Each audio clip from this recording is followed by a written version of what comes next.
नमस्ते दोस्तों। आज हम एक ऐसे कानून की बात करेंगे जो भारत में फाइनेंस से जुड़े हर किसी के लिए बेहद अहम है। Income tax act 1961।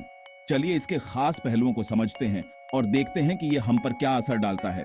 तो इनकम टैक्स एक्ट 1961 क्या है? ये वो कानून है जिसके तहत भारत सरकार व्यक्तियों और बिजनेसेस की कमाई पर इनकम टैक्स लगाती है। यह एक्ट टैक्स के नियमों को एक जगह इकट्ठा करता है और भारत में टैक्स एडमिनिस्ट्रेशन की बुनियाद रखता है। सबसे पहले इस एक्ट के स्ट्रक्चर के बारे में बात करते हैं।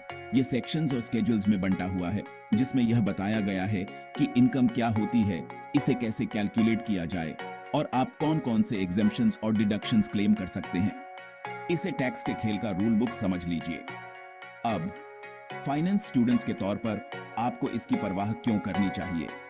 क्योंकि चाहे आपकी पर्सनल टैक्स प्लानिंग हो या वो कॉर्पोरेट फाइनेंशियल स्ट्रेटजीज जिनसे आप अपने करियर में जुड़ेंगे, इस एक्ट को समझना बहुत जरूरी है। यह इन्वेस्टमेंट डिसीजंस, बिजनेस ऑपरेशंस और यहां तक कि रोजमर्रा की खरीदारी को भी प्रभावित करता है। इस एक्ट की सबसे चर्चित बात है इसका इनकम का स्कोप।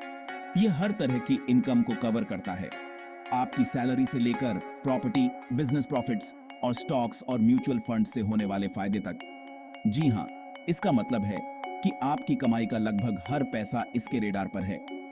एक और महत्वपूर्ण पहलू है रेजिडेंशियल स्टेटस की कॉन्सेप्ट। भारत में आपका टैक्स लायबिलिटी इस बात पर निर्भर करता है कि आप रेजिडेंट हैं या नॉन रेजिडेंट। इसके नियम काफी अलग हैं, जो भारत में काम कर रहे इंटरनेशनल स्टूडेंट्स और एक्सपेट्रिएट्स को प्रभावित करते हैं। इसका असर सबसे पहले यह देश के फाइनेंशियल लैंडस्केप को शेप करता है। खर्च और बचत की आदतों को इन्फ्लुएंस करके ये इकोनॉमिक स्टेबिलिटी और ग्रोथ में अहम भूमिका निभाता है।